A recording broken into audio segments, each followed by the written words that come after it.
আজ ফের একটি গুরুতর সড়ক দুর্ঘটনা সংঘটিত হল কাছাড়ের শিলচর কালাইন সড়কে। গবাদি পশুকে বাঁচাতে গিয়ে দুর্ঘটনার কবলে পড়ল একটি যাত্রীবাহী ডিলাক্স গাড়ি। আহত 20 জনেরও অধিক যাত্রী, তার মধ্যে বেশ কয়েকজনের অবস্থা আশঙ্কাজনক বলেও জানা গেছে। আহতদেরকে উদ্ধার করে স্থানীয় হাসপাতাল এবং শিলচর মেডিকেল কলেজে প্রেরণ করা হয়েছে।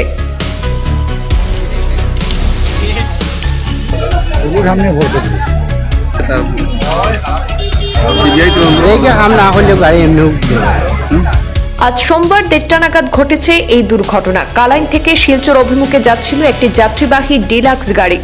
ঠিক গাড়িটি যখন বড়খোলার চাঁদপুর জিপির বেলাকোনায় পৌঁছায়, প্রত্যক্ষদর্শীদের মতে গাড়ির সামনে হঠাৎ একটি গবাদি পশু গরু চলে আসে।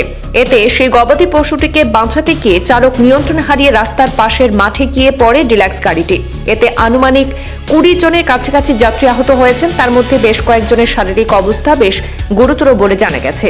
পুলিশ এবং স্থানীয় জনতার সহায়তায় আহতদেরকে দ্রুত উদ্ধার করে স্থানীয় হাসপাতাল এবং শিলচর মেডিকেল কলেজে পাঠানো হয়। এই ঘটনার পর এলাকায় উদ্বেগের পরিবেশ সৃষ্টি হয়েছে। ঘন ঘন সড়ক দুর্ঘটনায় পথচারীদের মধ্যে আতঙ্ক লক্ষ্য করা যাচ্ছে। একের পর এক সড়ক দুর্ঘটনায় সাধারণ মানুষের নিরাপত্তা ব্যবস্থা নিয়ে নানা প্রশ্ন উঠতে শুরু করেছে।